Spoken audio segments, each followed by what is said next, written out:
ಶ್ರಿಯಃ ಪತ್ತೇ ನಿತ್ಯಾ ಗಣಿತ ಗುಣಮಾಣಿಕ್ಯ ವಿಶದ ಪ್ರಭಾ ಚಾಲೋಲ್ಲಾಸೋಪಹತ ಸಕಲಾಪದ್ಯ ತಮಸೇ ಜಗಜ್ಜನ್ಮಸ್ಥೇಮ ಪ್ರಳಯ ರಚನಾ ಶೈಲವಪುಷೇ ನಮೋ ಶೇಷಾಮ್ನಾಯ ಸ್ಮೃತಿಹೃದಯ ದೀಪ್ತಾಯ ಹರಯೇ ಸಶಬ್ದಾಬ್ಧೌ ಗಾಢಾ ನ ಚ ನಿಗಮ ಚರ್ಚಾಸು ಚತುರಾ ನ ಚ ನ್ಯಾಯೇ ಪ್ರೌಢಾ ನ ಚ ವಿದಿತ ವೇದ್ಯಾ ಅಪಿ ವಯಂ ಪರಂ ಶ್ರೀಮತ್ಪೂರ್ಣಪ್ರಮದಿ ಗುರುಕಾರುಣ್ಯ ಸರಣಿಂ ಪ್ರಪನ್ನಾಃ ಮಾನ್ಯಾ ಸ್ಮಃ ಕಿಮಪಿ ಚ ವದಂತೋಪಿ ಮಹತಾಂ ನಾರಾಯಣಂ ಲಿಖಿತ ಪೂರ್ಣಗುಣೈಕದೇಹಂ ನಿರ್ದೋಷಮರ್ಕತಮಮಪ್ಯಚಿರೈಃ ಸುವಾಕ್ಯೈಃ ಅಸ್ಯೋದ್ಭವಾದಿತಮಶೇಷವಿಶೇಷತೋಪಿ ವಲ್ಯಂ ಸದಾ ಪ್ರಿಯತಮಂ ಮಮ ಸನ್ನಮಾಮಿ. ಓಂ ಓಂ ಅಥಾತೋರ್ಮರಿಜ್ಞಾಸ ಓಂ ಕುವಿರಾಯ ಪಣಚ್ಛಾಯಾ ಸಮೀಕೃತ್ಯಾಪರಂ ಸುಖಂ ಸೇವಂತೆ ಯತ್ಪದಂ ಧೀರಾಃ ಸಮುಪಾಸೇ ಶ್ರಿಯಃಪತಿ. ಒಟ್ಟೇನಾಯ್ತು ಈಗ ಇಷ್ಟೆಲ್ಲ ಕಷ್ಟಪಟ್ಟು ಮಾಡ್ತಾರೆ ಅಂದಮೇಲೆ ಏನಿರಬೇಕಲ್ಲಿ ಮುಕ್ತಿಯಲ್ಲಿ ತಾರತಮ್ಯ ಇರಲೇಬೇಕು, ವ್ಯತ್ಯಾಸ ಇರಲೇಬೇಕು, ಆದ್ದರಿಂದ ಮಾಡ್ತಾರೆ. ಏತದಖಿಲ ಮೋಕ್ಷ ವಿಶೇಷಾಭಾವತಃ ಕಥಂ, ಮೋಕ್ಷದ ವಿಶೇಷ ಇಲ್ಲದೆ ಹೋಗಿದ್ರೆ ಈ ರೀತಿ ಮಾಡ್ತಿರಲಿಲ್ಲ. ಎಲ್ಲ ಸಹ ಇಷ್ಟ ಜಾಸ್ತಿ ಮಾಡಿಬಿಟ್ಟೆ ವೇಸ್ಟ್ ಇದಲ್ಲ ಅಂತ ಹೇಳ್ಬಿಡಕ್ಕೆ ಹೋಗ್ತಿದೆ. ಗೊತ್ತಾಯ್ತಾ? ದೈವೀ ಸಂಪದ್ ವಿಮೋಕ್ಷಾಯ ನಿಬಂಧಾಯ ಆಸುರೀಮತ ಇತಿ ಮೋಕ್ಷ ವಿಶೇಷಶ್ಚ ಸ್ವಯಂ ಭಗವತೋದಿತ. ನೋಡಿ, ಇಲ್ಲೇ ವಿಷಯ ಬಂದಿದೆ. ದೈವೀ ಸಂಪತ್ತು ವಿಮೋಕ್ಷಕ್ಕೆ ಕಾರಣ ಅಂದರೆ ವಿಶೇಷ ಮೋಕ್ಷಕ್ಕೆ ಕಾರಣ ಅಂತ ಹೇಳಿದ್ರಿಂದ ಮೋಕ್ಷದಲ್ಲಿ ತಾರತಮ್ಯ ಇದೆ ಅಂತ ಆಯ್ತಲ್ಲ. ಮೋಕ್ಷ ಒಂದೇ ಇದ್ದಿದ್ದರೆ ಏನು ಮಾಡ್ತಿದ್ದಿಲ್ಲ, ವಿಶೇಷ ಅಂತ ಹಾಕ್ತಿರ್ಲಿಲ್ಲ. ಗೊತ್ತಾಯ್ತಾ? ವಿಶೇಷ ಅಂತ ಹಾಕಿದ ಮೇಲೆ ಅಲ್ಲೂ ಕೂಡ ತಾರತಮ್ಯ ಇದೆ. ಅದೇ ರೀತಿ ಮುಕ್ತಿ ತಮಸ್ಸಿನಲ್ಲೂ ತಾರತಮ್ಯ ಇದೆ. ನಿಬಂಧಾಯ, ದುರ್ಯೋಧನಿಗೂ ಅದೇ ಶಿಕ್ಷೆ, ಸಾಮಾನ್ಯರಿಗೆ ಅದೇ ಶಿಕ್ಷೆ ಅಲ್ಲ, ಅವನಿಗೆ ಇಂಟೆನ್ಸಿವ್, ಅವರಿಗೆ ಚಿಕ್ಕ ರಿಗರಸ್ ಕೊಡ್ತಾರೆ. ಯಾಕೆ ತಪ್ಪಿತಕ್ಕಂಥ ಶಿಕ್ಷೆ ಜಾಸ್ತಿ. ಇವತ್ತು ಕೋರ್ಟಲ್ಲಿ ಹೋಗಿ ಗೊತ್ತಾಗುತ್ತೆ ಇಷ್ಟಿಷ್ಟು ಈ ಪ್ರಕಾರ ತಪ್ಪ ಬೇರೆಯವ್ರು ಕೊಡೋಕೆ ಚಾಯ್ಸ್ ಇಲ್ಲ. ನ್ಯಾಯಾಧೀಶರಿಗೆ ಶಿಕ್ಷೆಗೆ ಫಿಕ್ಸ್ ಆಗಿಬಿಟ್ಟಿದೆ, ಅವ್ರ ಪ್ರಕಾರ ಅವ್ರಿಗೆ ಶಿಕ್ಷೆ ಕೊಡೋದು. ಈ ಪಿಕ್ ಪಾಕೆಟ್ ಮರಣದಂಡ ಕೊಡೋಕ್ಕಾಗೋದಿಲ್ಲ, ಯಾವುದು ಶಿಕ್ಷೆ ಕೊಡೋಕ್ಕಾಗೋದಿಲ್ಲ. ಎಷ್ಟಾಗತ್ತ ಕೆಲಸತ್ತೆ ಬರೀ ಫೈನ್ ಹಾಕಿಬಿಡ್ಬೋದು ಅಷ್ಟೇ. ರಿಪೀಟ್ ಮಾಡ್ತಾ ಹೋದ್ರೆ ಶಿಕ್ಷೆ ಜಾಸ್ತಿ ಆಗಲಿಕ್ಕೆ ಶುರುವಾಗಿ ಪ್ರತಿಯೊಂದು ಕೂಡ. ಇದು ರಿಪೀಟ್ ಮಾಡೋ ಪ್ರಶ್ನೆ, ಕೊಲೆ ಮಾಡಿದ್ರೆ ರಿಪೀಟ್ ಮಾಡಿದ್ರೆ ಅಂತಿಲ್ಲ, ಒಂದ್ಸತ್ ಮಾಡಿದ್ರೆ ಮುಗೀತು. ಪೀತಾ ಮರೀಚಯೋ ಆಯಿತು. ಏತದಖಿಲಂ ತಮೇವ ಯೂಯಂ ಭಜತಾತ್ಮವೃತ್ತಿಭಿಃ ಮನೋವಚಃ ಕಾಯ ಗುಣಸ್ವಕರ್ಮಭಿಃ ಅಮಾಯಿನಃ ಕಾಮದುಘಾಂಗ್ರಿರಾಜಂ ರಂಗ ಪಂಕಜಂ ಯಥಾಧಿಕಾರಾವಸಿ ತಾರ್ಥಸಿದ್ಧಯೇ. ಭಾಗವತ ಶ್ಲೋಕಗಳು ಏನಂತ, ತಮೇವ ಯೂಯಂ ಭಜತಾತ್ಮವೃತ್ತಿಭಿಃ ಮನೋವಚಃ ಕಾಯ ಗುಣಸ್ವಕರ್ಮಭಿಃ ಅಮಾಯಿನಃ ಕಾಮದುಘಾಂಗ್ರಿ ಪಂಕಜಂ ಯಥಾಧಿಕಾರಾವಸಿ ತಾರ್ಥಸಿದ್ಧಯೇ ಅಂತ ಹೇಳ್ತಾರೆ. ಯಥಾಧಿಕಾರಾವಸಿ ತಾರ್ಥಸಿದ್ಧಯೇ, ನಿಮ್ಮ ಅರ್ಹತೆಗೆ ಅನುಗುಣವಾದ ಫಲ ಸಿಗಲಿಕ್ಕೋಸ್ಕರ ಈ ರೀತಿ ಮಾಡಬೇಕು. ಅರ್ಹತೆಗೆ ಅನುಗುಣವಾದ ಫಲ. ಈಗ ಮತ್ತೆ IAS ಆಫೀಸರ್ ಕ್ಲರ್ಕ್ಸ್ ಕೊಡ್ತಾರೆ, ಯಾರು ವಾಂಟೆಡ್ ಅಪ್ಲೈ ಮಾಡ್ತಾನೆ, ಅವನು ಮಾಡೋದಿಲ್ಲ. ಯಾಕೆ? ಅದು ಯೋಗ್ಯತೆ ಭಾರಿ ಚಿಕ್ಕ ಕೆಲಸ. ಗೊತ್ತಾಯ್ತಾ? ಇವರು ಹೆಬ್ಬೆಟ್ಟು IAS ಆಫೀಸರ್ ಪೋಸ್ಟಿಗೆ ಅಪ್ಲೈ ಮಾಡ್ತಾನೆ, ಮಿನಿಸ್ಟ್ರಿ ಪೋಸ್ಟ್ಗೆ ಅಪ್ಲೈ ಮಾಡ್ಬೋದೇ ಹೊರತು ಆಫೀಸರ್ಗೆ ಹೋಗಕ್ಕೆ ಸಾಧ್ಯ ಇಲ್ಲ. ಇದು ಮೋಕ್ಷ ವಿಶೇಷ ಸ್ವಯಂ ಭಗವತೋದಿತ ಸ್ವಕರ್ಮಭಿಃ ಮತ್ತು ಯಥಾಧಿಕಾರಾವಸ್ಥಿದ್ಧಯೇ. ಎಷ್ಟು ಇದೆ ಇದರೊಳಗೆ.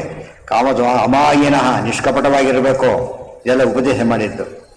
ಅಕ್ಷಣ್ವಂತ ಕರ್ಣವಂತ ಸಖಾಯೋ ಮನೋಜವೇಷ್ಟ ಸಮಾಬಭೂವು ಆದಘ್ನಾಸ ಉಪಕಕ್ಷಾಸ ಉತ್ವೇ ಹೃದಾ ಇವ ಸ್ನಾತ್ವಾ ಉತ್ವೇ ದದೃಶ್ರೇ ಇತ್ಯಾದಿನಿ ಚ ವಾಕ್ಯಾನಿ ತಾರತಮ್ಯಂ ವಿಮುಕ್ತಿಗಂ ವ್ಯಕ್ತಂ ವದಂತಿ. ಇತ್ಯಾದಿ ವಾಕ್ಯಗಳೆಲ್ಲ ಬಹಳ ಸ್ಪಷ್ಟವಾಗಿ ಮುಕ್ತಿಯಲ್ಲೂ ಕೂಡ ತಾರತಮ್ಯವನ್ನು ತಿಳಿಸ್ತಾ ಇವೆ ಅಂತ ಹೇಳ್ತಾರೆ.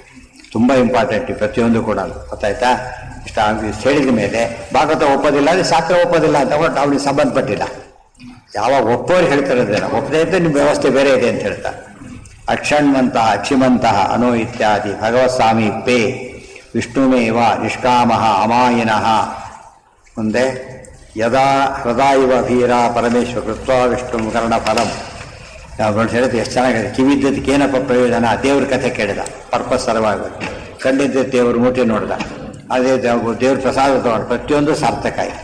ಕಣ್ಣು ಕೊಟ್ಟು ಎಲ್ಲ ಭಾಳ ಕಷ್ಟಪಟ್ಟು ಎಲ್ಲ ಮಾಡಿಕೊಂಡ, ಯಾವುದೋ ಕೆಟ್ಟ ದೃಷ್ಟಿ ಹೊಡೆದ ಕೂತ್ಕೊಂಡ್ಬಿಟ್ಟ. ಕಣ್ಣು ಕೊಟ್ಟವನಿಗೂ ಪಾಪ ಈ ಮಧ್ಯೆ ಆ ಲೆಕ್ಕ ಹಾಕಿದ್ರೆ ಇವತ್ತು ಎಲ್ಲ ದಾನ ಕೊಡೋದು ಹೇಗೋ ಹಾಗೆ. ಅಲ್ಲಿ ಅಯೋಗ್ಯನೇ ದಾನ ಕೊಟ್ಬಿಟ್ಟು ಏನಾಗ ಮಾಡೋ ಪಾಪ ಎಲ್ಲ ಬರುತ್ತೆ. ಕೆಟ್ಟವನು ಕೊಟ್ಟು ಒಳ್ಳೆಯವ್ರಿಗೆ ಕೊಟ್ಟರೆ ಪುಣ್ಯ ಬರುತ್ತೆ. ಬಟ್ ಒಳ್ಳೆಯವ್ರದ್ದು ಗೊತ್ತಾಗದ ಹಾಗೆ ಅಮೂಲ್ಯ ದಾನ ಕೊಡಬೇಕಾದ್ರೆ ಏನು ಮಾಡಬೇಕಾಗ ಸತ್ಪಾತ್ರ ಆಗಬೇಕು, ಅದನ್ನು ಕನ್ಫರ್ಮ್ ಮಾಡಬೇಕು. ಜೊತೆಗೆ ತತ್ಕೇನ ಸಾಮ್ಯಂ ಮುಕ್ತೇಶು ಗಮ್ಯತೆ. ಇಂಥವ್ರಿಗೆ ಸಾಮ್ಯ ಹೇಗೆ ಬರಲಿಕ್ಕೆ ಸಾಧ್ಯ ಇದೆ ಯೋಚನೆ ಮಾಡಿ. ತಾರತಮ್ಯ ಇರಬೇಕು, ಸಾಮ್ಯ ಇರ್ಲಿಕ್ಕೆ ಸಾಧ್ಯನೇ ಇಲ್ಲ ಅಂತಲೂ ಹೋಗ್ಬೇಕು. ದುಃಖಾದ್ಯ ಅಭಾವ ಸಾಮ್ಯಂಚ ಸಾಮ್ಯ ವಾಕ್ಯಾರ್ಥ ಇಷ್ಯತೆ. ಇಷ್ಟೆಲ್ಲ ಮಾತಾಡ್ತಿರಲ್ಲ, ನಾವು ವಾಕ್ಯ ತೋರಿಸೋಣ. ಪರಮಂ ಸಾಮ್ಯಂ ಉಪೈತಿ ಅಂತಿದೆ. ಮುಕ್ತನಾದವನು ಏನಾಗ್ತಾನೆ? ಮತ್ತೆ ನೀವು ವೇದವಾಕ್ಯ ನಾವು ವೇದವಾಕ್ಯ ಕೊಟ್ಟು ಮಾಡ್ತೀವಿ ಅಂದ್ರೆ ಕರೆಕ್ಟ್ ಅದು. ಆದರೆ ಅದು ಆ ಸಾಮ್ಯಕ್ಕೆ ಏನು ಗೊತ್ತಾ ಅರ್ಥ? ದುಃಖಾಭಾವ ಸಾಮ್ಯ. ಮುಕ್ತನಾದವನಿಗೇನಿಲ್ಲ ಅಂತ ಕೇಳಿದ್ರೆ, ಒಬ್ಬ ವ್ಯಕ್ತಿಗೆ ಅಪಾಯಿಂಟ್ಮೆಂಟ್ ಆಯ್ತು, ಈಗ ಒಂದು ಸಮಸ್ಯೆ ಹೇಳಬಾರ್ದು, ನಿರುದ್ಯೋಗಿ ಅಂತ ಕರೆಯಾಗಿಲ್ಲ, ಮೂರವರೆ ಆ ಸಾಮ್ಯ ಬಂತೆ ಹೊರತು ಯಾವ್ದು ಬರಲಿಲ್ಲ. ಅದು ಎಷ್ಟು ಸಿಂಪಲ್ ಇದೆ. ಒಂದು ಸಾಮ್ಯ ದೇವ್ರ ಜೊತೆಗೆ 100% ಬರುತ್ತೆ. ಒಂದು ಸಾಮ್ಯ ಯಾವ್ದು ಗೊತ್ತಾ? ದುಃಖಾಭಾವ ಸಾಮ್ಯ. ಅದಿದ್ದೇ ಇದೆ. ಅದು ಆ ಸಾಮ್ಯ ಬರುತ್ತೆ ಅಂತ ಹೇಳಿದ್ರು ಹೊರತು ಈ ಸಾಮ್ಯ ಅಲ್ಲ ಅದು. ಮತ್ತೆ ಈ ಸಾಮ್ಯ ಅವರೇ ಹೇಳಿದಾರಲ್ಲ, ನಾವು ಹೇಳಿದ್ದಲ್ಲ ಇದು. ಒಂದೇ ಅರ್ಥ ಮಾಡಿಬಿಡೋಣ, ಪರವಾಗಿಲ್ಲ. ಮತ್ತೆ ಇನ್ನೊಂದು ಅಗೇನೆಸ್ಟ್ ಇದೆಯಲ್ಲ, ಅದಕ್ಕೆ ಹೇಳ್ತೀನಿ. ನಿಮ್ಮ ಹಾಕಿರೋ ಉತ್ತರ ಕೊಟ್ಟಿವಿ, ಈಗ ನಮ್ಮ ಹಾಕಿರೋ ಉತ್ತರ ಕೊಡ್ತೀನಿ ನೀನೀಗ. ದೇರ್ಫೋರ್ ನಿಮಗೆ ತಪ್ಪು ಅಂತ ಆಗಲಿಲ್ಲ ಅಷ್ಟೇ. ಸಿಂಪಲ್ ಕಾನ್ಸೆಪ್ಟ್ ಅಪ್ಪ. ಮತಾಚಾರ್ಯರಿದ್ದಾರೆ, ನೀವು ಶಿಷ್ಯರಿದ್ದೀರಿ. ಏನೋ ಎಂಥ ಶಿಷ್ಯ ಇವರು, ಅವ್ರಿಗೂ ಅದೇ ಫಲ, ನಿನಗೂ ಅದೇ ಫಲ ಕೊಟ್ಟರೆ ಮತಾಚಾರ್ಯರಿಗೆ ಏನು ಬಂತೀಗ? ಗೊತ್ತಾಯ್ತಾ? ಅರ್ಥ ಆಯ್ತು. ತಲೆ ಹೊಡ್ಕೊಂಡಾಗ ಆಯ್ತು. ಅವ್ರದ್ದು ಸುಮ್ಮನೆ ಆರಾಮ ಗೊತ್ತಿತ್ತು ಕರೆಗೆ. ಭಕ್ತ್ಯಾದಿ ಗುಣ ಸದ್ಭಾವೇ ಅತುಲ್ಯತ್ವಂಚ ಭಾರತೆ ಮುಕ್ತಂ. ಫಸ್ಟ್ ಬಂದವನಿಗೆ ಒಂದು ಅಡ್ವಾಂಟೇಜ್ ಇದೆ. ಕ್ಯೂನಲ್ಲಿ ಫಸ್ಟ್ ಬಂದ್ಬಿಟ್ಟಿದ್ದಾನೆ ಇವನು. ಆ್ಯಕ್ಚುಲಿ ಆಮೇಲೆ ಬಂದವನು ಭಾರಿ ಸುಪೀರಿಯರ್ ಇರ್ಬೋದು. ಫಸ್ಟ್ ಬಂದ ಒಂದೇ ಕಾರಣಕ್ಕೆ ಏನಾಗುತ್ತೆ ಅವನಿಗೆ ಕೆಲವು ವಿಷಯ ಸಿಕ್ಕೋಗ್ಬಿಡುತ್ತಾರೆ. ಅವನಿಗೋಸ್ಕರನೇ ಇಲ್ಲಿ ಫಸ್ಟ್ ಯಾಕೆ ಬರಲಿ ಅಂತ ಅವನಾಗಿತ್ತು. ಒಂದು ಕೃತ್ಯ ಇರಬೇಕಲ್ಲ. ಕ್ಯೂ ಮಾಡಿದ್ರೆ ಮೀನಿಂಗ್ ಏನದಕ್ಕೆ? ಯಾರು ಬೇಕಾದ್ರೆ ಕ್ಯೂ ಹಾಕಿ ಮಾಡ್ಬೇಕು ಅದಕ್ಕೆ. ಗೊತ್ತಾಯ್ತಾ? ದುಃಖಾದ್ಯಭಾವ ಸಾಮ್ಯಂಚ ಭಕ್ತ್ಯಾದಿ ಗುಣಸದ್ಭಾವಿ ಅತುಲ್ಯತ್ವಂಚ ಭಾರತೆ ಉಕ್ತಂ. ಇನ್ನೊಂದಿದೆ, ಇನ್ನೊಂದು ಸಾಮ್ಯ ಇದೆ. ಎಷ್ಟು ವಿಷಯ ಆಚಾರ್ಯ ಬರಿಬೇಕು ಅಂದ್ರೆ ಅವರೊಬ್ಬರೇ ಬರಿಬೇಕು. ಇನ್ನೊಂದು ಸಾಮ್ಯ ಇದೆ, ಪೂರ್ಣತೆ. ಈ ಸಾಮ್ಯ ಇದೆ. ಪೂರ್ಣತೆ ಅಂದ್ರೆ ಏನು ನೋಡಿ, ಲೋಟ ಇದೆ, ತಮಗೆಲ್ಲ ಇದೆ, ಎಲ್ಲವೂ full, but quantity various. So ಸಾಮ್ಯ ಒಪ್ಕೋತೇವೆ ನಾವು. ಸಾಮ್ಯ ಒಪ್ಕೊಂಡ್ವಿ ಈಗ, ಬಟ್ ತಾರತಮ್ಯನೂ ಒಪ್ಕೊಂಡ್ವಿ. ನೀನೇನ್ ಮಾಡ್ತೀವಿ ಈಗ? ಸಾಧ್ಯನೇ ಇಲ್ಲ. ಅರ್ಥ ಆಯ್ತಾ? ಊಟ ಕೂತ ಸಾಮ್ಯ. ಒಬ್ಬರಿಗೆ 10-20 ಬೇಕು, ಒಬ್ಬರಿಗೆ ಒಂದೂ ಬೇಡ. ಅವಾಗ ಹಾಕಿದ ಸಾಮ್ಯ ಬಂತ, ಎಲ್ಲ ವೇಸ್ಟ್ ಆಯ್ತು. ಅವನಿಗೆ ಒಂದು ಬೇಡ, ಎಲ್ಲ ಹಾಕಿದ, ಅವ್ನು ಒಂದು ಹಾಕ್ಲೆ. ಅವನು ಬೈತಾನೆ, ಇವನು ಬೈತಾನೆ. ಸಾಮ್ಯ ಅಲ್ಲ ಅದು. ಇವೆಲ್ಲ ವಿಷಯನ ಆಚಾರ್ಯ ಹೇಳಿದ್ದು ಒಂದು ಯುಕ್ತಿ, ಒಂದು ಅನುಭವ, ಫೈನಲ್ ಶಾಗಮಗಳು ಇಷ್ಟೆಲ್ಲ ಕೊಟ್ಟು ಹೇಳ್ತಾರೆ. ಪ್ರಮಾಣ ಕೊಡೋದು ಬಿಟ್ಟು ಒಂದು ಮಾತಾಡೋಲ್ಲ.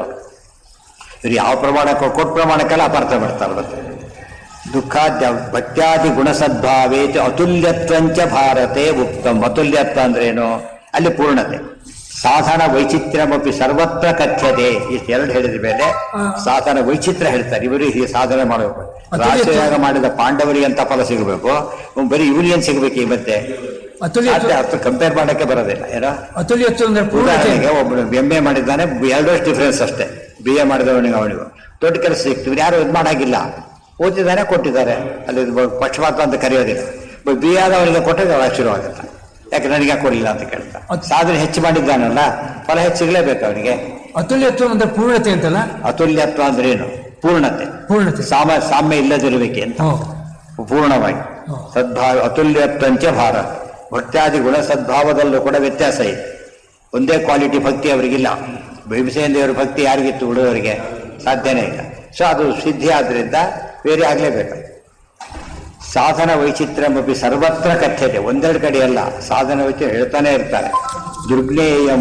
ದುರ್ಜ್ಞೇಯಂ ಘೋರ ರೂಪಶ್ಚ ತ್ರೈಲೋಕ್ಯ ಧ್ವಂಸನ ಪ್ರಭೋ ದೈವತೈರಿ ಮುನಿಭಿ ಸಿದ್ಧೈ ಮಹಾಯೋಗಿರೇವ ಚ. ಎಷ್ಟು ವೆರೈಟಿ ಇದ್ದಾಗ ಗೊತ್ತಾ ಸಾಧಕರು? ಅಷ್ಟು ವೆರೈಟಿ ಸಾಧಕರಿದ್ದಾರೆ ಏನರ್ಥ? ಅಷ್ಟು ವೆರೈಟಿ ಅವ್ರಿಗೆ ಫಲ ಸಿಗುತ್ತೆ ಅಂತ ಅರ್ಥ. ನಿತ್ಯಯುಕ್ತೈ ನರಸಿಂಹದೇವದಲ್ಲ ಈ ಶ್ಲೋಕ. ನರಸಿಂಹದೇವರು ಹೇಳಿದ್ರೆ ದುರ್ಜ್ಞೇಯಂ ಘೋರ ರೂಪಸ್ಯ ತ್ರೈಲೋಕ್ಯ ಧ್ವಂಸನ ಪ್ರಭು. ಅಲ್ಲ ಅದ್ರದ್ದು ಅಲ್ಲ. ಪ್ರಭು ನೃಸಿಂಹಸ್ಯ ಧ್ಯಾನ ಚಕ್ರಂ ದೇವತಾಧಿಪತಿ ದುರ್ಜ್ಞೇಯಂ. ಬೇರೆ ಪ್ರಸಂಗದಲ್ಲಿ ಬಂದಿರೋ ವಿಚಾರ ಅಲ್ಲಿ ಅಲ್ಲ ಇದು. ಇತ್ಯಾಹ ನಿತ್ಯಯುಕ್ತೈರಿತ್ಯಾದಿನ. ಇಲ್ಲೂ ಕೂಡ ಮೊದಲೇ ಹೇಳಿದೆ. ಒಂದು ಮಾವಿನ ಅಂಗಡಿಗೆ ಹೋದ್ರೆ ಎಲ್ಲರೂ ಅದು ಮಾವಿನ ತಗೊಂಡ್ರು. ಒಬ್ನು KG ಅಷ್ಟು ದುಡ್ಡು ಕೊಟ್ಟ, ಇವನು 10 kg ಕೊಟ್ಟ. ಎಲ್ಲರಿಗೂ ಅಷ್ಟೇ ಕೊಡೋದಾದ್ರೆ 10 kg ಒಂದು ತಗೊಳಕ್ಕೆ 1000 ರೂಪಾಯಿ ಕೊಡ್ತಿದ್ದ. ದುಡ್ಡು ಸಾಧನೆ ಬೇಡ, ಒಂದೇ ಪದಾರ್ಥ ತಗೊಂಡವ್ರು ಹೊರಟವ್ರೆ. ಅವನು 1 kg ದುಡ್ಡು ಕೊಟ್ಟರೆ 1 kg ಸಿಗುತ್ತೆ, 10 kg ಸಿಗುತ್ತೆ. ಸಾಮ್ಯ ಇದ್ದಿದ್ರೆ 1 kg ಕೊಟ್ಟವ್ರು ಏನು ಡಿಮ್ಯಾಂಡ್ ಮಾಡ್ಬೇಕು ಅವನೀಗ? ಅವ್ರಿಗೆ ಕೊಟ್ಟು ಅದು ನಂಗೆ ಕೊಡಿ, ಈಗ ನೀವು ದುಡ್ಡು ಕಡಿಮೆ ಕೊಟ್ಟಿದ್ದೀರಿ ಉತ್ತರ ಕೊಡಬೇಕೋ ಇಲ್ವಾ? ಈ ಸಾಧನೆ ಕಡಿಮೆ ಮಾಡಿದ್ದೆ ಅಷ್ಟೇ ಉತ್ತರ. ಇವಾಗ ಅವ್ರ ಮಾತು ನಂಬಿದ್ರೆ ಜೀವ ವ್ಯವಹಾರ ಪೂರ್ತಿ ಕೆಟ್ಟ ಹಾಳಾಗ್ಬೇಕು. ಆಯ್ತಾ? ಆರ್ಡೇ ರಿಸರ್ವೇಷನ್ ತಗೊಳ್ಳೋದು ಸೂಪರ್ ಕ್ಲಾಸಲ್ಲಿ ಹೋಗಿ, ಯಾಕೆ? ಸಾಮ್ಯ. ನಾನು ಪ್ಯಾಸೆಂಜರ್ ಅಷ್ಟೇ ಆಚಾರ್ಯ ಅಲ್ಲ. ಆಚಾರ್ಯ ಸ್ವಲ್ಪ ಕ್ಷಮಿಸಬೇಕು. ಹಾ, ಇಲ್ಲಿ ಪ್ರಭೋ ನೃಸಿಂಹಸ್ಯ ಧ್ಯಾನ ಚಕ್ರಂ ಈ ಶ್ಲೋಕಕ್ಕೂ ಇಲ್ಲಿ ಸಂಬಂಧ ಏನು? ಅದೇ ಧ್ಯಾನ. ಅದೇ ಎಷ್ಟೆಷ್ಟು ಸಾಧನೆ ಬಗ್ಗೆ ವೆರೈಟಿ ಹೇಳ್ತಾ ಇದ್ದಾರೆ. ನೃಸಿಂಹದೇವರ ಆರಾಧನೆ ಮಾಡೋರು ಇದ್ದಾರೆ, ಕೃಷ್ಣದೇವರ ಆರಾಧನೆ ಮಾಡೋರು ಇದ್ದಾರೆ. ಅದಕ್ಕೆ ತಕ್ಕಂತೆ ಕೆಲವು ಸಣ್ಣ ಪುಟ್ಟ ರೂಲ್ಸ್ ವೇರಿ ಆಗ್ತಾ ಹೋಗುತ್ತೆ. ಅದು ವೇರಿ ಆದ್ಮೇಲೆ ಫಲ ವೇರಿ ಆಗ್ಬೇಕೋ ಇಲ್ವಾ? ಅದಕ್ಕೆ ನೃಸಿಂಹ ಮಂತ್ರಚಕ್ರ ಭಾರಿ ಕಷ್ಟದ್ದು. ಅದು ಮುನಿಗಳು ಕೆಲವರೆಲ್ಲ ನೃಸಿಂಹದೇವರ ಪೂಜೆ ಮಾಡಕ್ಕೆ ಭಯಪಡ್ತಾರೆ, ರೂಲ್ಸ್ ಜಾಸ್ತಿ ಬೇಕು ಅಂತೇಳಿ. ಆದರೆ ನಿತ್ಯಯುಕ್ತ ಈ ಮಹಾಭಾಗ ಎಲ್ಲ ನೋಡಿ, ಇವೆಲ್ಲ ಹೇಳಿರ್ತಾರೆ ನಿತ್ಯ ಮಾಡಬೇಕಾದ್ದಿದೆ. ಮಹಾಭಾಗೈಹಿ ಮತ್ತೆ ವಿಮೋಹ ಕ್ಲೇಶ ಸಾಧ್ವಸೈಹಿ ಮಹೋತ್ಸಾಹೈಹಿ ಮಹಾಧೈರ್ಯೈಹಿ ಸತ್ವಸ್ಥೈಹಿ ಇಷ್ಟು ಪಂಚಕ ಮಾಡಿದವರೆಗೂ ಒಂದೇ ಫಲ.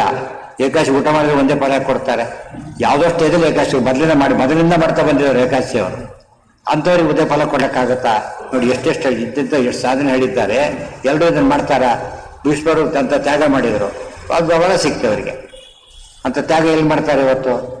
ತಂದೆ ಮಾತಿಗೋಸ್ಕರ ತ್ಯಾಗ ಮಾಡಿದ್ರು. ತಂದೆನೇ ತ್ಯಾಗ ಮಾಡಿದ್ರೆ ಫಲ ಕೊಟ್ಟರೆ ಸಾಧ್ಯ ಇದೆಯಾ? ಸಾಧ್ಯ ಇಲ್ಲ. ಅದು ಯುಕ್ತಿ ಎಲ್ಲದು ಪ್ರತಿಯೊಂದು ಕೂಡ ಸಯುಕ್ತಿಕವಾದದ್ದು. ಅದಕ್ಕೆ ಅನುಮಾನ ತೀರ್ಥರು ಅದಕ್ಕೂ ಸರಿಯಾಗಿ ಅಲ್ಲಿ ಕೊಟ್ಟರೆ ಹೆಸರು ಬಂತು ಅಲ್ಲ.